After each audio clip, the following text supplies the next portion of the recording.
It is Wednesday, the 7th day of September 2022. I have very little to talk about today. I don't know if it was just because nothing happened or I was simply lax in coming up with stuff, but it's probably a combination of both. Sure, there's a former president was found to have a bevy of top secret slash classified nuclear secrets in his desk at his faux club slash condo, but few people really seem to care because it appeared that Harry Styles spat at Chris Pine during a movie presser. Turns out that he didn't spit on him at all, though. So, kind of a bummer. Not because someone was spat on, but because the pettiness amongst the elite is always funny. I get a kick out of it. So, I read something earlier this week that sort of breaks down how basically any mass entertainment that's released these days, TV, movies, streaming, internet, etc., is controlled by about 6 to 7 companies. NBC Universal, which includes Comcast, Peacock, and all the Universal shit. Paramount, which has CBS, MTV, Comedy Central, etc.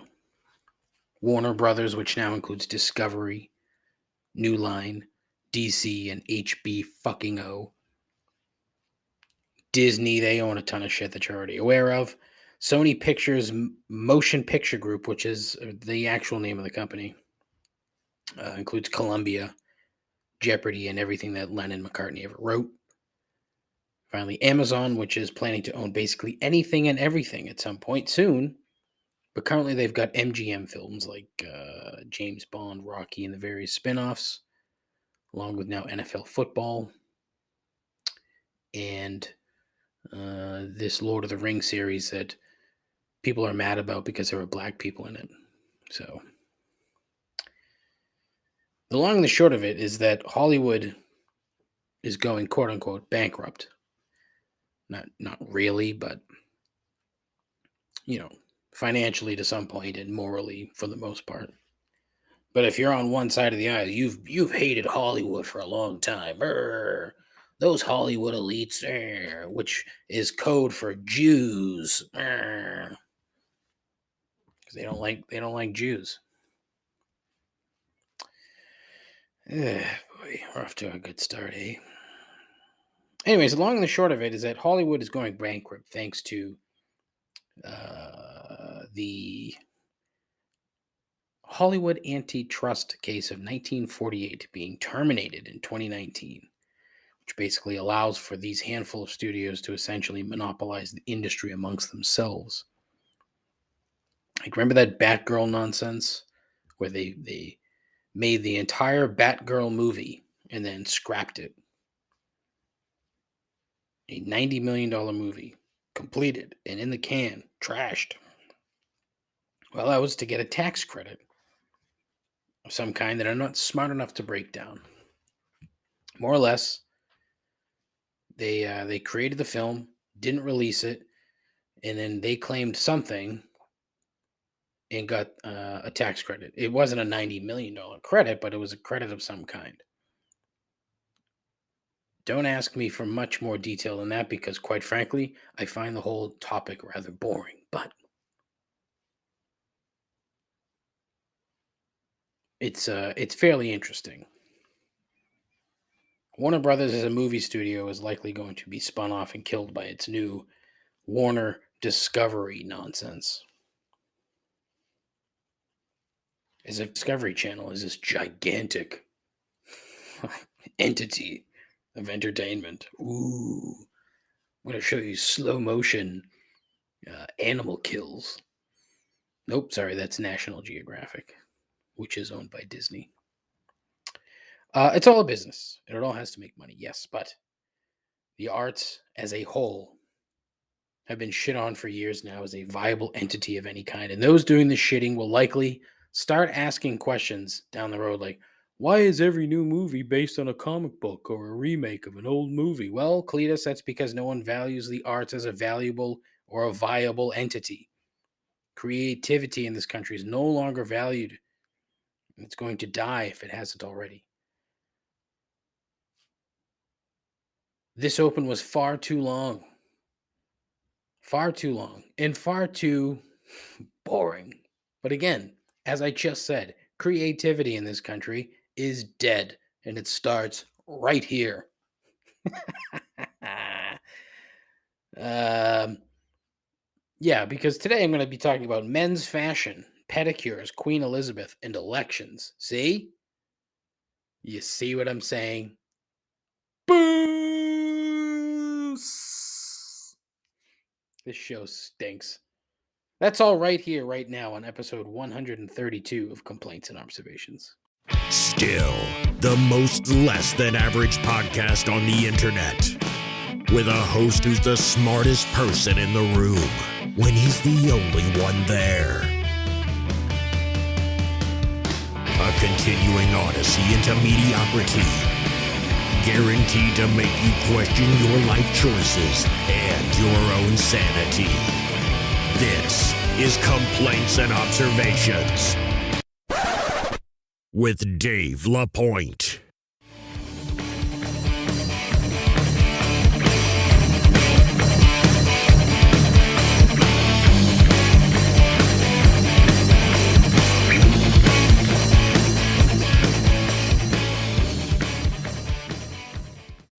Who the hell is Dave Lapointe? I think he's a bum. I think he's an absolute bum. Welcome, everybody, once again to the world's worst podcast. I am your world's worst host. How are you now? Good. I hope things are okay. Things are good here on my end for the most part. How was your weekend? Your long Labor Day weekend? Hopefully yours was good. I did a lot of drugs this weekend. Nah, not really. Just edibles. Can you call weed drugs anymore? I don't think so. Like if I can go and buy it at the store, I don't think it's a drug anymore. It shouldn't be. You shouldn't, yeah. I don't think you can call cannabis a drug. No. It's just like drinking now. It doesn't hold the same cachet. So I consumed a lot of cannabis this weekend. Not a lot, but enough. So yeah, that was good. What else did I do? Did I do anything else? Fantasy football draft was this weekend, so that was good. I like my team, which means they're going to stink. That's typically how it goes for me. What else? What did I do on Saturday? I did something. Oh, learned how to play craps this weekend. Yes. My good friend Mark, whose voice you hear at the very end of every single episode, but most of you have checked out by that point. He had a craps table like on a towel, so he came over and taught us how to play craps. It was great. I honestly never knew how to play, never bothered to learn, but you see it in a casino, you're like, oh wow, that looks like fun. So it just so happened to come up that he had this towel, this odd craps towel, and taught us how to play. It was pretty good. It was valuable. Looking forward to playing some actual craps at some point. Hopefully some point soon, but we'll see. And it's funny. I shouldn't say it's funny, but I talked about Hollywood in that in the open and how fucking crazy it is now that the number of people that actually are in control of all this stuff is less than a dozen. And Regal Cinemas, which is a local cinema chain here, just filed for bankruptcy. Kind of a bummer. I mean, I liked Regal Cinemas. The handful of times that I've gone to the movies in the last 5, 6, 7, or 8 years, I'm pretty sure it's been a Regal. So yeah, R.I.P. Regal. who I think bought. They purchased Hoyts. No, was it Hoyts? No, not Hoyts. Oh, well, maybe it was Hoyts. Yeah, it was Hoyts. Hoyts Cinemas. Are they still around? Wow, it's in Australia and New Zealand. Hoyts Cinemas. Wow, how about that? Yeah, Hoyts. Yeah, there used to be a Hoyts in Taunton. And actually, the theater right down the street from me is a Hoyts. I thought it was a Regal. Oh wait, no, it's not. Oh Jesus Christ! Now it's owned by South Shore Cinemas. Whatever, I don't really care. What am I talking about? Eh, boy. So yeah, I don't know the correlation between Regal filing for bankruptcy and this antitrust what do you call it, agreement. Um, Being terminated a few years ago. I don't I From what I've read and the way that this has gone, um, it's going to really kill these independent movie screeners. So it'll be interesting to see how this progresses. Or you see some of these companies buying up some of these indie theaters and just making their own chain and showing their own movies, which is entirely possible. So there you go. More news for you here on the News Leader. Not really. That's terrible. It's the worst fucking podcast on the planet. I've said that 1,000 times, and it's 100% true. Now, I mentioned Queen Elizabeth, and there's a reason I mentioned Queen Elizabeth. This week, the United Kingdom has, I shouldn't even say the United Kingdom because it's not entirely accurate. Boris Johnson, who I've talked about on the show a couple of times before, that unbelievable buffoon. He is a buffoonish individual. He stepped down as prime minister. So the way that it works is that the party that's in control, they get to decide the next prime minister. So the way that it works is that the Tories, which was essentially the Conservative Party of the United Kingdom, got to put up their own nominees and then vote on a new prime minister. And it was a woman by the name of Liz Truss. Sorry, Liz Truss, the latest Tory asshat to hold the prime minister role in the UK. And this woman seems like an incredible dunce. If you're at all aware of the Tories, this will come as no surprise. Like the rest of them, they hate the poors, but the accent makes it sound more polite. Ha ha ha ha. So, anyways, Queen Elizabeth, as is the custom of the monarchy, is that they get to quote unquote choose the next prime minister, even though they don't. It's all a formality where basically the new prime minister goes to the palace, meets the queen. The queen, approves or accepts or whatever, and then off they go. Now, this was the 15th, the 15th prime minister that Queen Elizabeth has welcomed into Buckingham Palace. 15. Like, holy fucking hell, she's old, yeah? Wow, 15. I mean, look, being alive is pretty great. But when you're 96 and have been the queen for 70 fucking years, which I learned today is the second longest reign ever, not just in England, but the world over, ever. You know who she's behind now by like a year and a half? Fucking Louis the 14th. And Louis the 14th, I think, became king when he was like 8 or some stupid. I can't remember how old he was.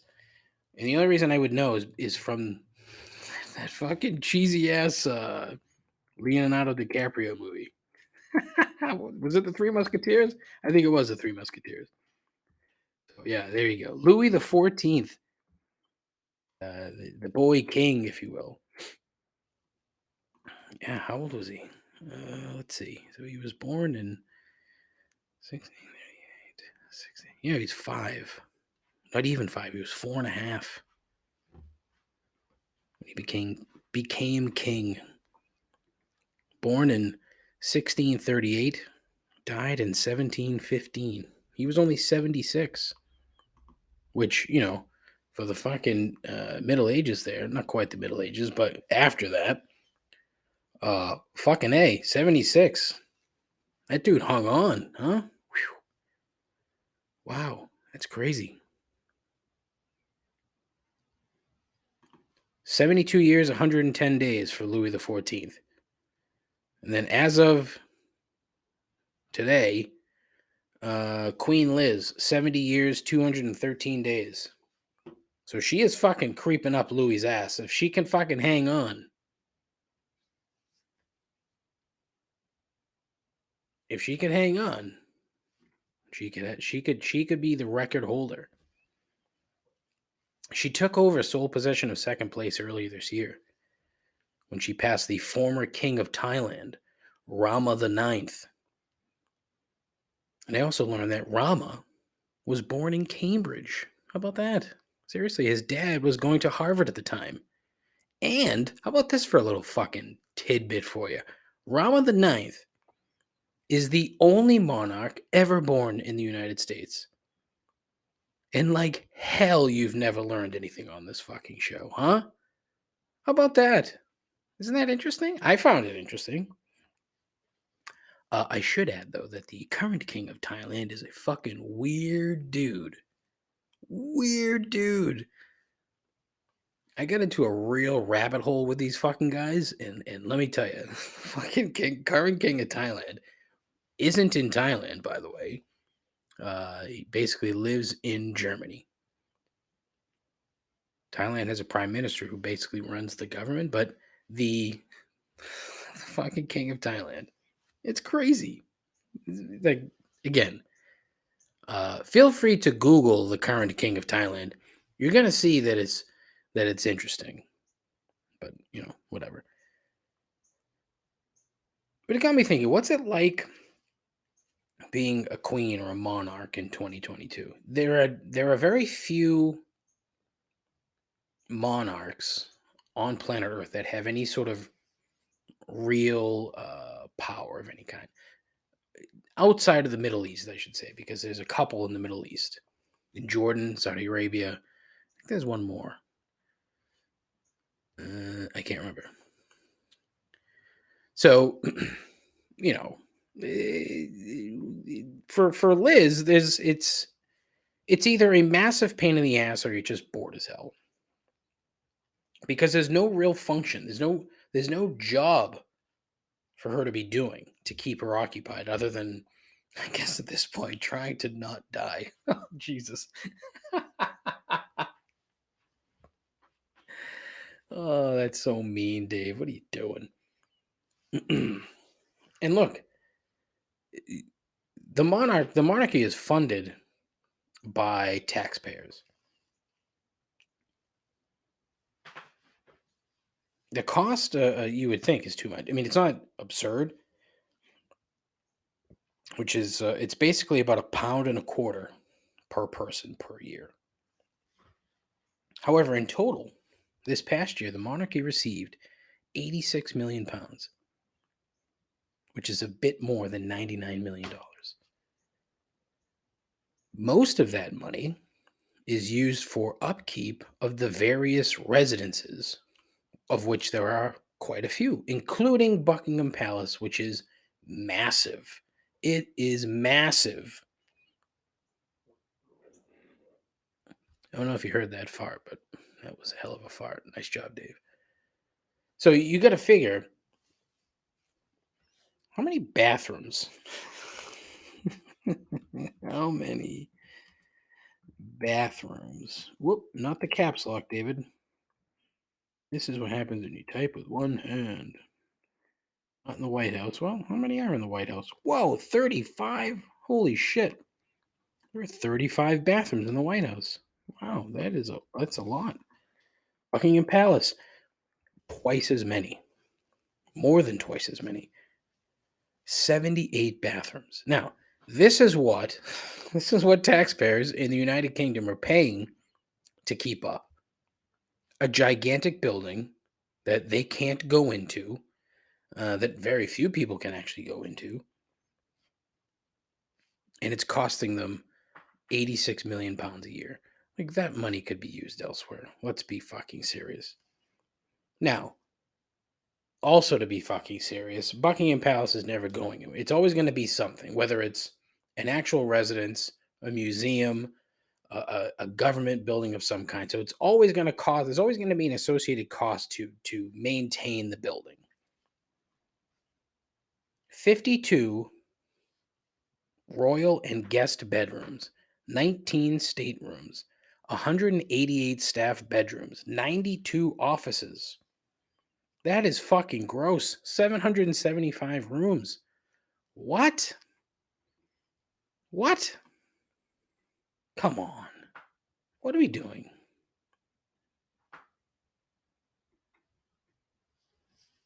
It's also a swimming pool. Swimming pool. And according to this random website, the monarchy chooses to take baths and not showers. That's because they're fucking weird.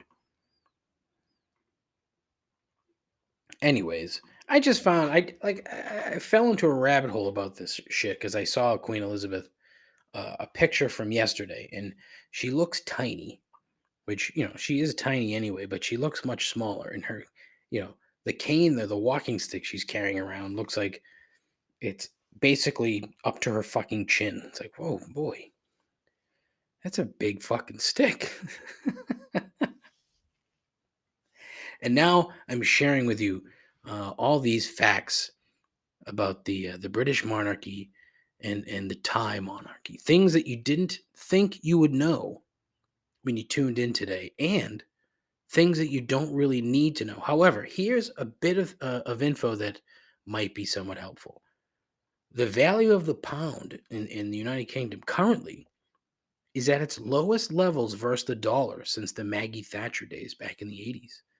It's about 1.15 to 1, which is a damn good rate for the Yanks because usually it's like 1.5 to a dollar. So it's like, oof. So yeah, if you've wanted to go to the UK, now might be the time to do it because you're going to get the most bang for your buck. Bang for your buck. Yeah, I don't know either. I think about it. She's Queen is old, been queen longer for almost anybody, and literally is just rich as fuck for just being born to the right person. It's baffling and interesting and fascinating all at the same time. And I told you I had very little to talk about today, so you get some Queen Elizabeth facts. Also, I was going to talk about Dr. Oz again, but man, that guy fucking sucks. Like, he sucks. He's just a terrible, dumb human. And I don't want to waste my breath on him. I really don't. So let's talk men's fashion.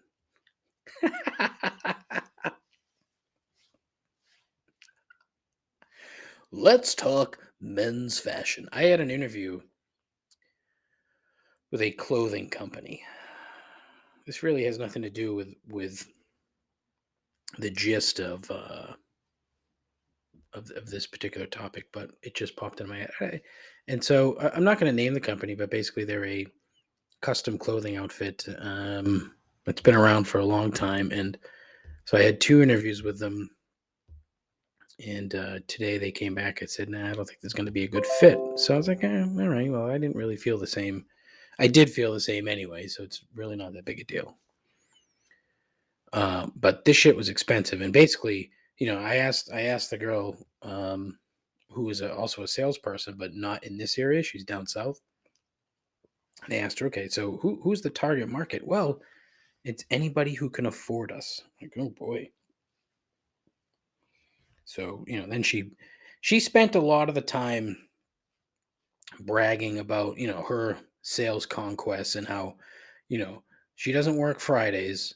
She takes a month off every year to go to Italy with her husband. And it's "Ugh, okay. Well, if you're driving around and when you see someone get out of a Bentley, you should approach them. Yes, because I'm sure most people are gonna, look kindly upon, the short, fat, bearded guy walking up to them trying to fucking sell them clothes once they've gotten out of their Bentley. But it's neither here nor there. The point is, I'm curious as to why dudes. Look, it's not just men. It's just that as a man, I think I see it more so than I see it with women. Okay, we drove by a gas station the other day, and there was a woman pumping gas who I don't think she's ever seen a mirror in her life. And I feel bad to a point saying these things, but it just makes me wonder, like, do you think so low is your self-esteem so low, or you think so little of yourself that you don't have a problem going out in public dressed the way that you do? And look, it's not even a matter of caring what other people think, it because if you've listened to me on this program, or if you know me at all, you know that I do not give two flying fucks about what people think of me. I don't. But I do care about trying to not look like a bum when I leave the house. Sometimes I fail miserably. Other times I think it's fine. I don't overdress for anything, but I sure as shit do not underdress for shit. Like I will not wear like sweatpants or fucking like pajama pants. I won't wear that shit out of my house ever. Ever. I'm not gonna wear basketball shorts to go anywhere. I'm not gonna fucking. I'm not. Oh, fuck. I'm not wearing slippers. If I'm going somewhere and won't get out of my car, maybe I'll wear my house shoes, my slides. But never, no fucking way. Because I have some self respect. And what got me, and the reason I'm even talking about this is because I saw a guy the other night at the trivia event that I host at Damien's Wednesday night, 7 p.m. Hanson, Massachusetts. Damien's, 7 p.m. Anyways, this guy. Well, the week prior, a guy showed up and he was wearing basketball shorts. But, unfortunately, he was with my friend, so I don't want to make fun of him too much. He seems like a wonderful man. An Eskimo brother. No, I shouldn't have said that, but I did. But this guy last week, he's wearing two t-shirts. He's wearing a t-shirt and then underneath it, a t-shirt. And it's like, okay, if you feel the need to wear the undershirt, you shouldn't be wearing the t-shirt over it. It's just a terrible look. Put a polo on, a button-up shirt, something that isn't another t-shirt. And it matched nicely with his cargo shorts, which is another thing I can't stand. I was very guilty of the cargo shorts back in the day. Now I do not own shorts that have like an extra pocket other than where the pockets should go. I don't need a leg pocket. People with cargo shorts never put anything into the leg pockets, do they? No. If you're going hiking, fine, cargo shorts. If you're spelunking somewhere, fine, cargo shorts. If you're in a place that requires multiple pockets for whatever fucking reason, I would say, honestly, now that I think about it, I would say that cargo shorts might be somewhat acceptable if you're going to like a game of some kind. Let's say you're going to a Patriots game and you just want to put shit on you. I don't know, maybe the leg pocket comes in handy. I just can't for the life of me figure out how and why people would leave their house and go in public wearing some of the shit that they wear. And I've talked about pajama pants before and how it fucking just drives me absolutely bonkers when I see people in public wearing pajama pants. They're called pajama pants. They're not pants. Two different things. Okay? You don't wear them in public. I don't care if you just got out of bed. I don't care if this is a breakfast establishment. Cut the shit.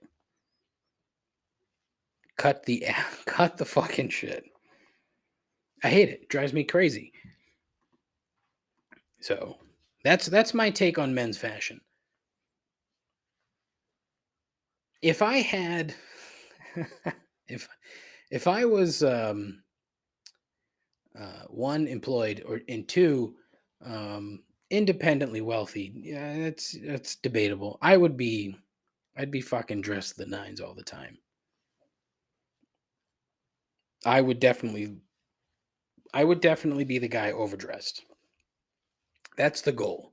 You know you've done well. You know you've achieved in life when you could be the guy who's always overdressed. So, personal goal, be overdressed. To continue the sort of like snobbish section of the podcast, I had my first pedicure on Saturday. So when I was saying at the beginning of the show, I was trying to figure out what I did on Saturday. That was one of the things I did on Saturday. Somehow Jen mentioned pedicures. I said I'd never had one. She said, "You haven't?" And I said, "No." I'm like, "Why don't we go?" Sure, we went. And listen, fellas, if you've never had a pedicure, go and get one. Holy fuck. Honestly, what a wonderful experience. Like, it was awesome. And dare I say, this could become a monthly outing for me because I enjoyed it thoroughly. The cleaning, the filing, the scrubbing, just awesome. Very relaxing. You know, I'm somewhat ticklish, and because no one's ever really handled my feet like that. You know, there were a couple of instances where I had the, like you sort of do the jumpy knee type of deal, and the woman had to ask me if she was hurting me. No, just being ticklish. That's all. But yeah, I fucking enjoyed that. That was terrific. And there isn't much to it. You stick your feet in like the in the water, and it's a flowing sort of setup. The water's warm, and it's a little massage action, and then you're sitting in a massage chair. I don't know if this happens at every pedicure joint, but where we went, it was awesome. The chair, like massage chairs. Let me ask you something.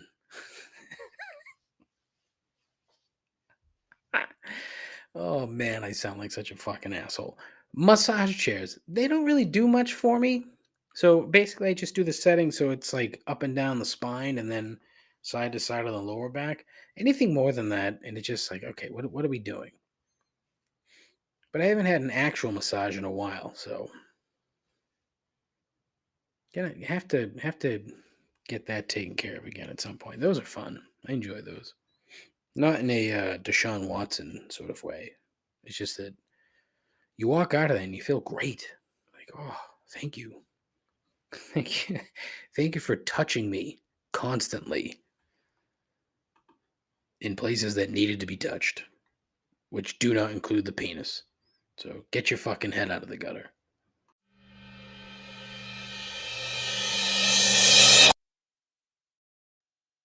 So now I have a bunch of other crap that's listed here. So let's start with elections. I mentioned elections. Yesterday was primary day here in the state of Massachusetts. I went and voted in the primary. Normally in this state, it's sort of moot in a handful of, elections. But in this particular instance, I, went and made a vote. Unfortunately, the person I voted for did not move on, which is fine. I sort of half expected that, but regardless. the problem here is that we've had a moderate Republican in the governor's office for the last, oh Jesus, I don't know, 8 years. Charlie Baker, 8 years, something like that. I had the odd opportunity to meet Charlie Baker multiple times, like literally 3 times. I met the man in a variety of different, twice at the Thanksgiving parade. No, one Thanksgiving parade, one 4th of July parade down in Plymouth, and then a third time at a benefit in Boston. This was probably the first time. Yeah, that was probably like 2011, something like that. Holy Jesus! Wow. I think he was like just thinking about running at that point. Um, but yeah, and honestly, super nice guy. You would never know that he was a politician. Although he kind of had that look. But the thing with Charlie Baker is that he was very good about just sort of being in the background. Obviously he had to take more of a central position during the pandemic, and I think he did a good job. Others don't, but whatever. That's neither here nor there. That's an opinion thing.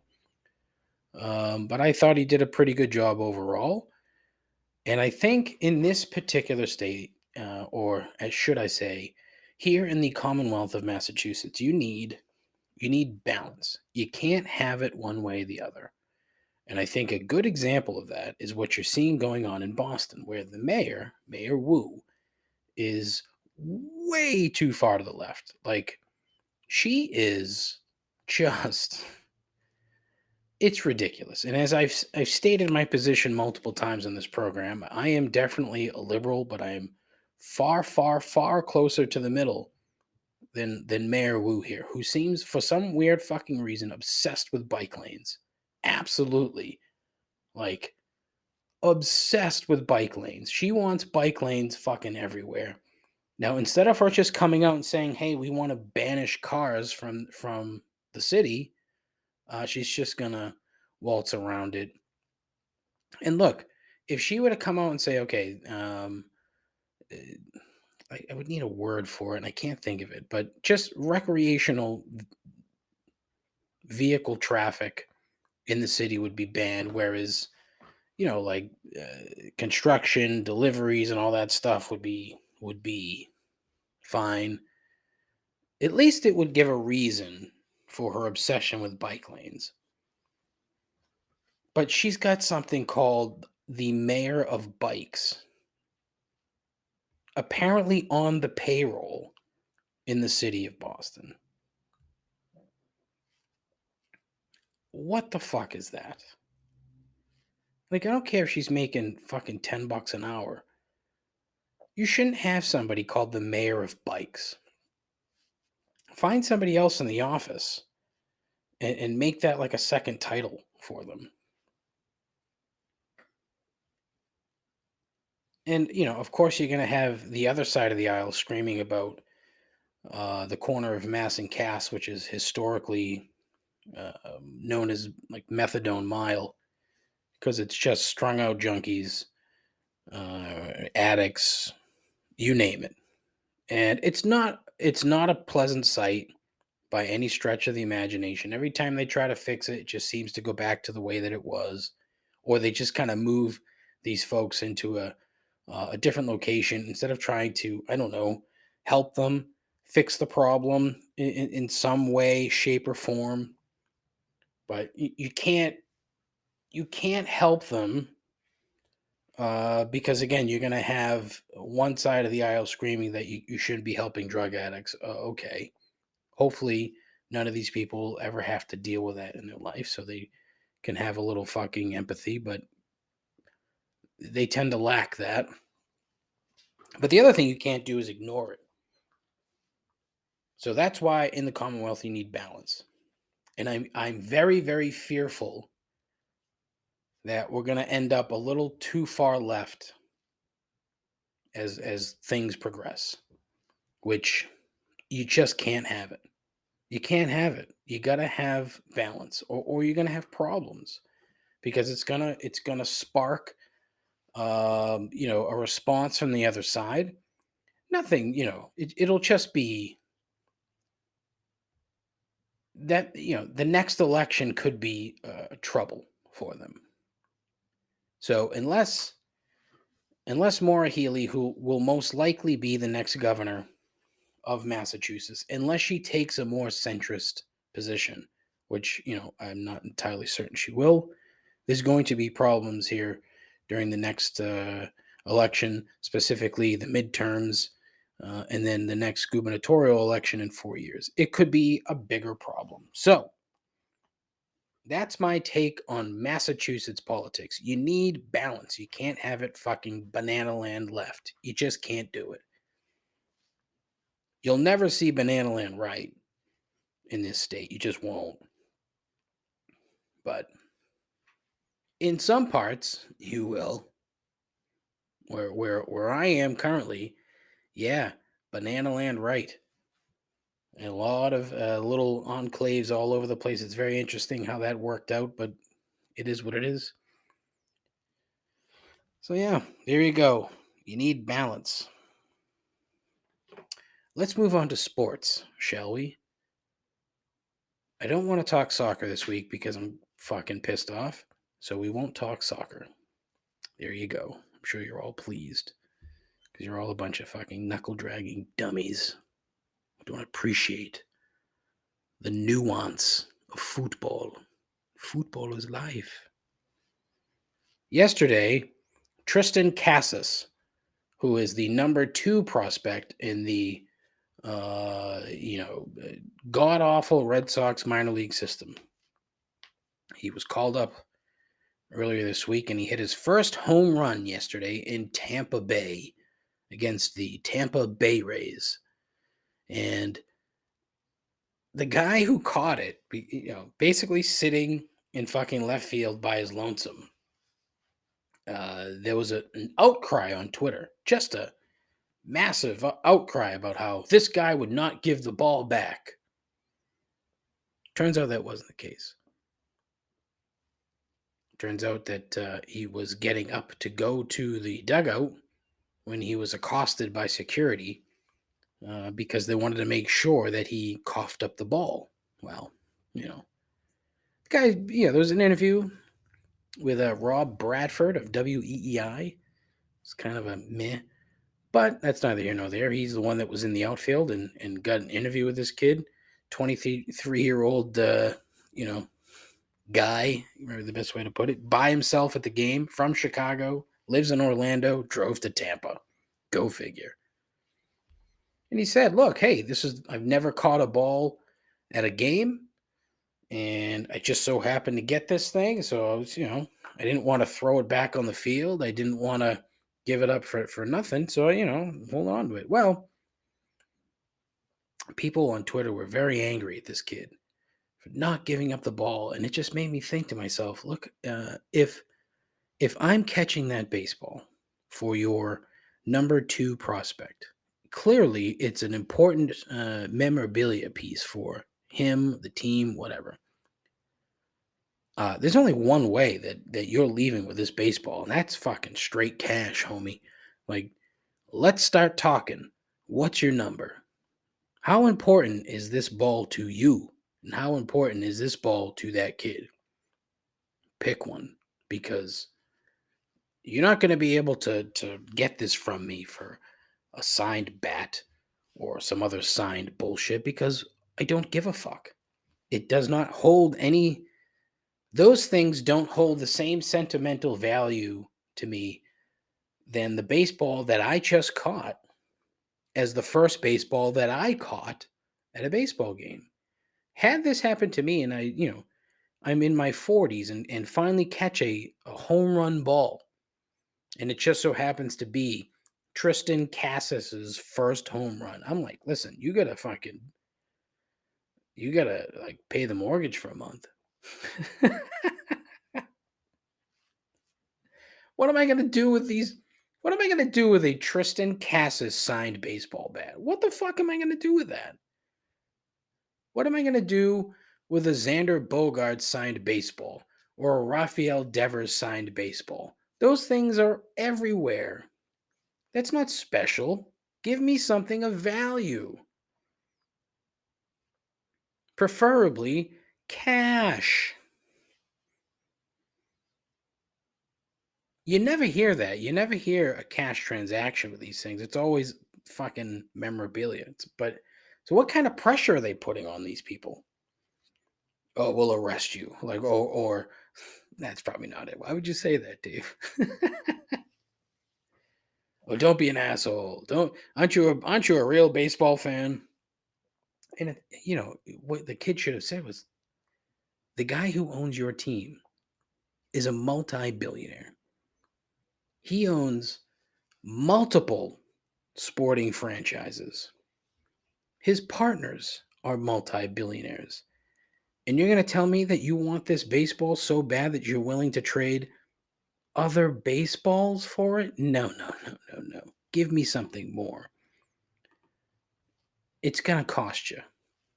I want something from each and every franchise. I want so much fucking. If you're not going to give me cash, I'm going to get a mortgage payment's money's worth in memorabilia. Right? I'm getting Sidney Crosby signed puck stick jersey. I'm getting fucking Virgil van Dyke's goddamn cleats, signed jerseys. I want a Zoom call with Jurgen Klopp to tell him to, I don't know, something. I want you to get in touch with David Ortiz and Pedro Martinez and Roger Clemens and Wade Boggs. Have them all sign one ball. There you go. You got to do way more for me. And is that being greedy? Probably. But how much is it worth to you? It's got to be worth something, right? Prove it. And then write me a fucking check. Yeah. I don't understand that. Finally, in sports, apparently Larry Fitzgerald has retired. Listen to this fucking stat, okay? 17 years in the NFL. Larry Fitzgerald, wide receiver. For his career, he finished with 41 tackles. 41 tackles, pretty good number. That number, 41, was more than the number of times he dropped a ball. 29. Think about that. Holy fuck. More tackles than drops. That is a mind-blowing stat. Here you go. Share that with friends. And then tell them where you heard it. On the worst goddamn podcast on the planet.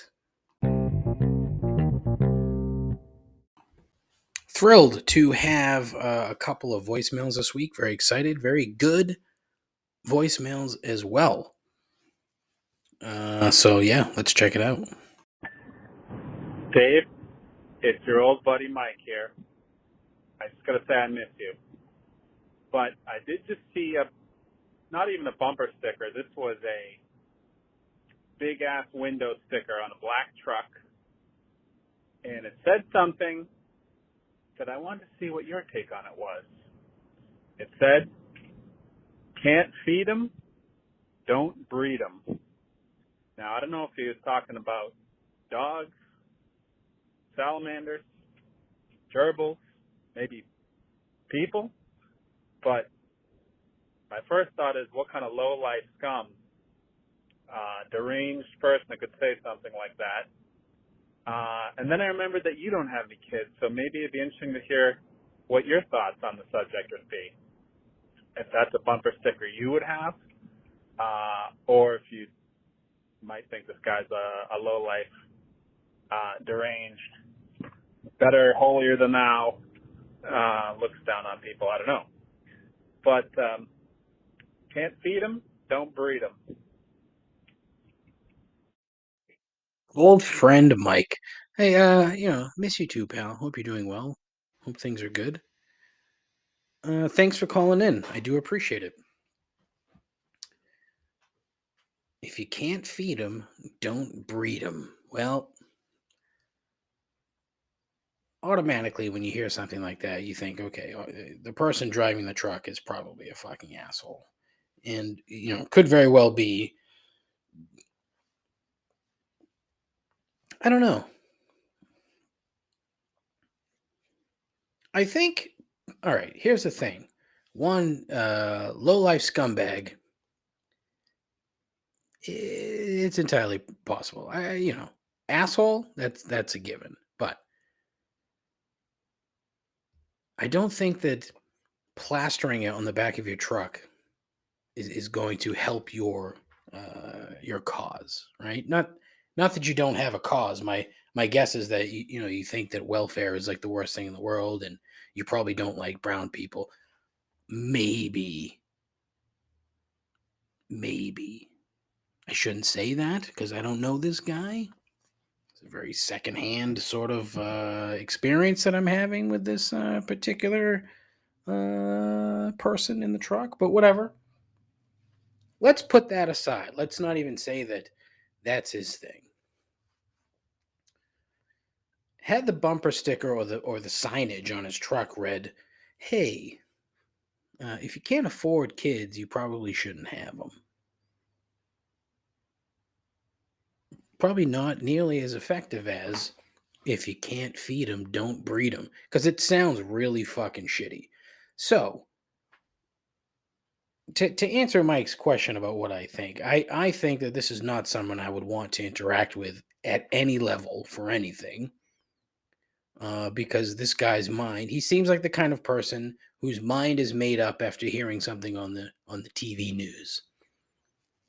So there's no sort of leveling with him at all. There's no, and again, assumption, 100% complete assumption on my part.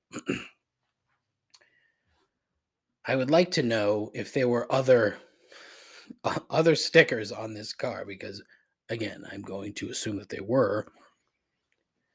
There may have been a Confederate flag sticker, or perhaps he was one of those wonderful people that feels the need to fly, an absurdly oversized American flag from their vehicle to prove just how pro-America they really are, while also saying, if you can't feed them, don't breed them.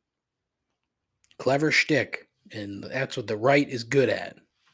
The right is good at clever shtick, rhyming, slogans, easily remembered taglines, because you're dealing with stupid people, so you need to say shit that they're going to remember.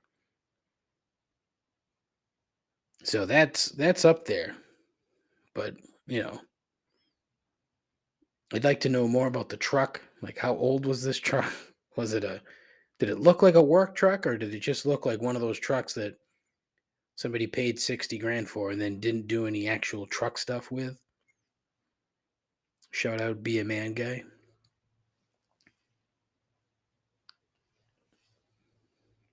Yeah, it's fucking stupid. Really fucking stupid. What, boy, the point of like putting your beliefs all over your car for other people to see. I mean, granted, you could say that about just about any type of bumper sticker, but I don't know. Boy, it's just fucking weird. And my guess is that that person is also quite weird. So, thanks for sharing, Mike. I appreciate you. Hey Dave, it's Heather again. I'm just calling because last night I was pretty rattled and I meant to call it in then, but you'll get my morning commute angry, rattling instead. But yesterday I was eating Girl Scout cookies, and I really think we need to talk about how horrible the packaging is for a Girl Scout cookie. They make each box a little bit different, but there's no good way to restore any of them, so you're forced to eat the entire box. So I was eating the peanut butter patties, which are individually sectioned off for each cookie. So unless you eat a whole row, that row is going to go stale. And then the bag that they put the plastic in doesn't reseal at all. And then the box is always broken because you have to rip it apart to get open to that. And so you then have to use a giant plastic bag to then put the cookies in. It's like a whole ordeal. And at this point, I just feel like they should be packaging like Oreos, where they have the reusable resale thing on top of it, give you a little bit more cookies for the $5 a box that I'm paying for. And even like their Thin Mints, they put them in like a stack, like a cone stack. At least you can like wrap those up and tie it in a knot. Like, why don't they do that with every cookie that they have there? Because it's still the chocolate coating. So what's the difference? They shouldn't be worried that they're going to stick together. Okay, so that's my like really pissed off of last night, and now it just got me fired up again. But let me know your thoughts.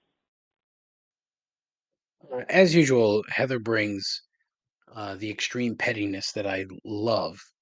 And this particular problem is a nationwide complaint. It has to be. Because there's no good way to handle a box of Girl Scout cookies. And like she mentioned, the Thin Mints and how they're, they're packaged in that foil bag. Those are fine because like you can twist them, you can put a clip on it, you can put a tie on it, whatever, and put it back in the box. The boxes are trash. The boxes themselves are hot trash. They never close. And then, like the peanut butter thing, the way that tray is, it's not conducive to just eating two at a time. In fact, none of them are, really. I'm of the mind, and always have been, that they want you to buy a shit ton of boxes because they know full well your fat ass is going to eat an entire box. It's not to say that Heather is a fat ass. Don't take that out of context. It's my fat ass is going to eat an entire box. And I've been known to do that. It's been a long time, thankfully, but so I should say I was known to do that. But it's a problem. And if I'm going to pay $5, and it's not even so much the buying of the cookies is not the problem, all right? Because look, you're contributing to a reasonably good cause. You're getting something in return for your $5, or I don't even know. Did the price go up on those things? Everything else did. You would assume that the price of the Girl Scout cookies is going to go up. $5 is an even number, so I don't know. Maybe not. So if I'm paying $5 for a box of cookies, I want to know what I'm getting, and I want to know if that cardboard that is holding my cookies in is going to be sufficient enough to manage the storage of the cookies. I wonder if it would make more sense, since you already know right off the bat that it's going to be a problem. You take the fucking Ziploc bag out immediately and just have it ready to put all the cookies in. Even if you keep the cookies in the plastic sheath, great word, the plastic sheath in the box, and just put the whole thing in a gallon size Ziploc bag, then I think you're okay. My guess is that the Girl Scouts of America hear from a lot of people making this very similar complaint. At least that's my assumption, because, there are a lot of people like Heather and I that are petty as fuck and have zero qualms about making that pettiness known. So I would assume that this is something that's come up numerous times for the GSA. And I just don't think they care. Their common answer is, well, then don't buy cookies, motherfucker. Then what? You fucking assholes.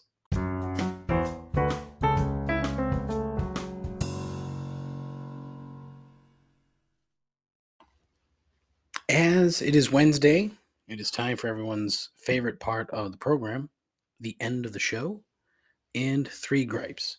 As I hit record, I just received a notification on my phone that Aaron Judge has hit his 55th home run of the season. I cannot explain to you how little I care about Aaron Judge hitting home runs.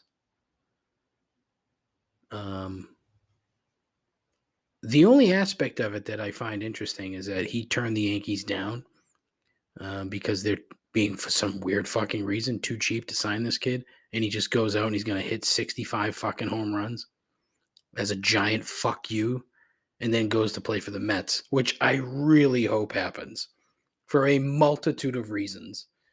But, you know, he's not going to do this again. This is going to be like a one-time deal for him where he's going to hit a shit ton of home runs, and then he'll be in the 30s, 40s, and the occasional,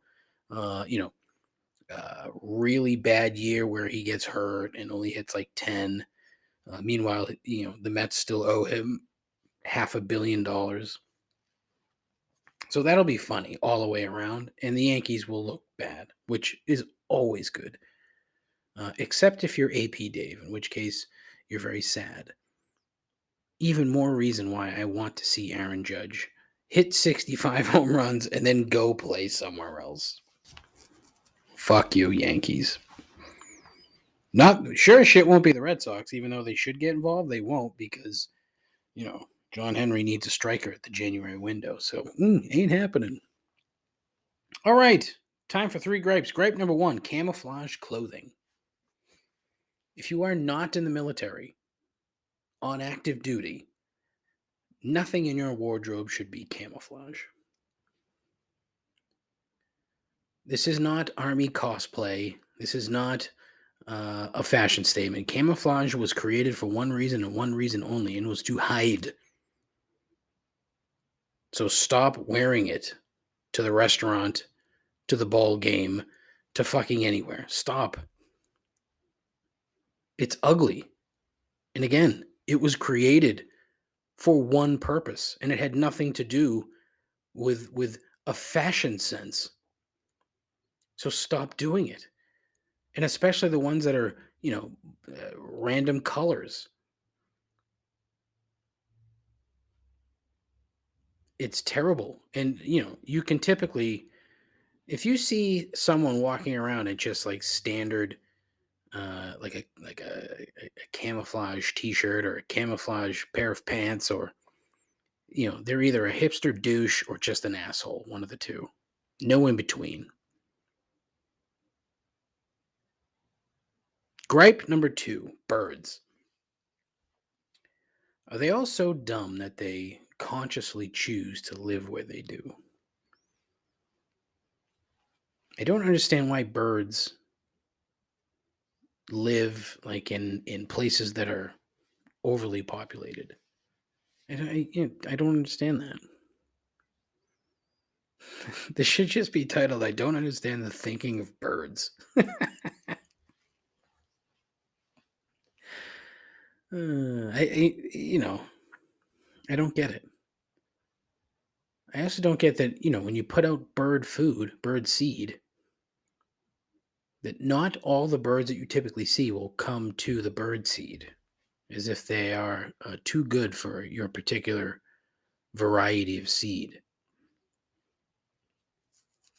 I don't care for it. Gripe number 3. First 2 were just fucking hot gripes, right? Yeah. This is what happens when you don't prepare for the show. But I do have a third gripe.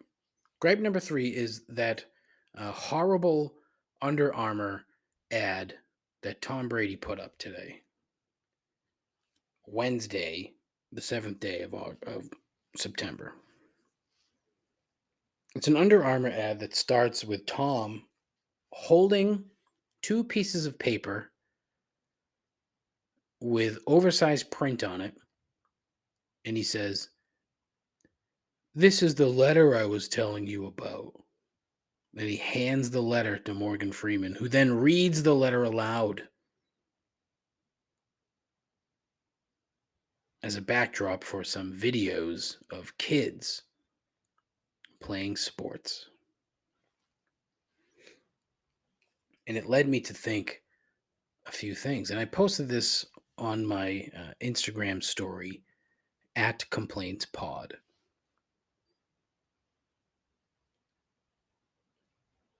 Are we supposed to believe that Tom Brady writes letters? Are we supposed to believe that Tom Brady casually hangs out with Morgan Freeman? And then, how does any of this have to do with Under Armour product? I understand the reason behind it, okay? Let's pay for two celebrities to interact in an ad for our product. This particular ad, however, does not showcase like a singular Under Armour product. It's just, it's a bunch of kids doing shit. And there's, you see the Under Armour logo a couple of times, but it's not in your face. Like, in an ad, as an ad, I should say, should be. The premise is horrible. It's a fucking stupid ad. It makes no sense. There's no layer of truth in there whatsoever. There's no believability.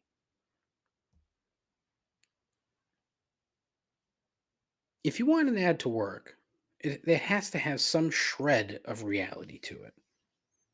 There was nothing in this thing that contained anything remotely close to a shred of reality.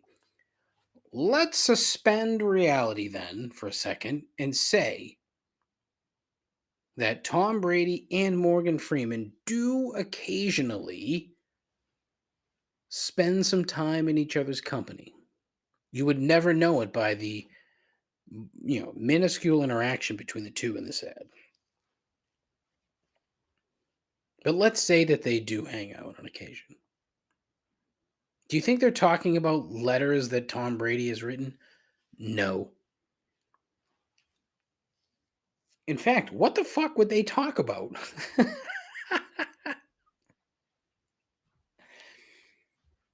What would Tom Brady and Morgan Freeman talk about in casual conversation? The weather? Being rich? Being famous? I don't know. Is that what they talk about? I just don't see these two guys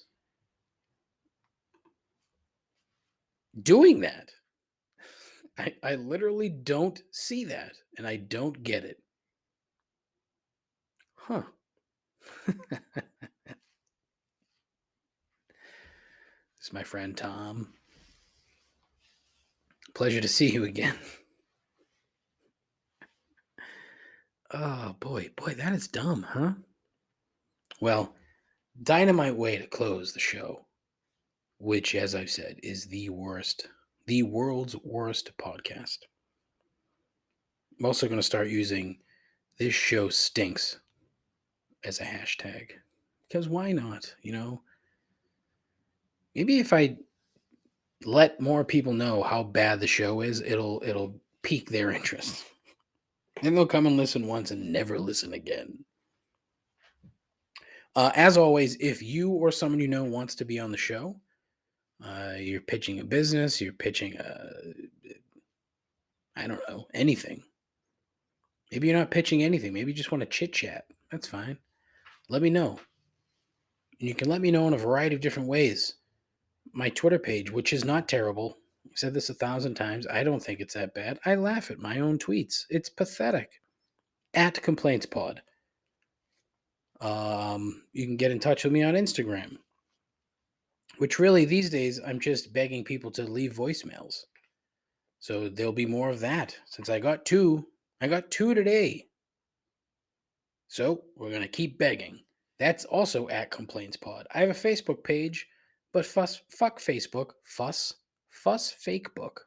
That's probably what it would have been. Fuck Facebook. And you know what else? Fucking Mark Zuckerberg. What are you doing? What are you doing? He's like learning it's not karate. Like it's not I don't even want to call it jujitsu. Maybe it is jujitsu. I don't know. Do we really need a fucking video of you and your teacher making you look good? No, stop it. No one's afraid of you. No one cares. Just be quiet and run your stupid company. Fucking creep. I have a YouTube channel that I don't do anything with. I have a TikTok page that I, again, good ideas, just I'm lazy. What else? I have a Twitch channel that I can't figure out. I have some other stuff. I have a blog that I haven't blogged anything on in a while. I have a website that I haven't done anything with in a year and a half. So yeah, things are really looking up over here at the Broadcast Pals. Because again, hashtag this show stinks. Call in, leave a voicemail, tell me what you're complaining about. 617-657-4736. And then tell your friends to do the same thing. Need more people to leave voicemails. I need people that when they open up a fucking box of Girl Scout cookies, like, fuck, I hate this, and then pick up the phone and call. It's the ultimate goal. We're 2.5 years into the goal, into the journey. But you know what, Dave? Trust the process. It'll come. So I just need you to tell your friends, tell your moms. If you want to tell your dads too. Let's get some. No, we don't need any more fucking parents. Tell your kids. Somebody on Twitter posted yesterday, this kid that I follow, he's like I don't even know what he is. But he has his Twitter feed is good. And he posted 10 years ago was my first day of high school. And I was like, holy fuck. It got me to think. When was my first day of high school? Yeah, 1992. That was 30 fucking years ago. Yikes.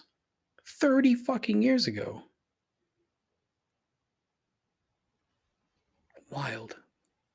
Time, and I've made fun of people that say, time flies. I mean, it does, but it doesn't. It's just all in how you handle it. And then when you put it in terms like that, your first day of high school was 30 years ago. That was a long time ago, 30 years ago. And, most of that I don't remember because my memory sucks ball sacks. I do remember that first day of high school, though, vividly. Vividly. Because I was bullied on the bus. Oof, that was bad. Yeah, it was a memory I don't need to recall. But yeah, so there you go. If you want to call in with your memories of your first day of high school, call in, share with the class. What happened? Were you also bullied on the bus? Yeah, good times, huh? That's how my fat ass ends up doing a podcast that no one listens to. Because I was bullied on the bus when I was 14 years old. Maybe we'll tell that story another time. Anyways, listen. Thank you as always for listening to the show. Thank you as always for, seriously, I've never really asked this, but I'm asking you to share. Share it on your social medias. Share it with friends. Like text a link to somebody. Do something to show that you have fucking piss poor taste in an hour's worth of entertainment. And in this case, I didn't think I would go this long, and this is the longest show I've done in a few weeks. And boy, is it bad. So if you stuck around, you're a fucking champ. Seriously. If you stuck around, give me the secret word, and I'll send you a sticker for free. The secret word is garden. Garden. I should do that every week, huh? I would need more stickers. No, I wouldn't need more stickers. Nobody fucking gets this far. Anyways, that's it. Listen, take care of yourself. Take care of each other. Godspeed. Ta-ta.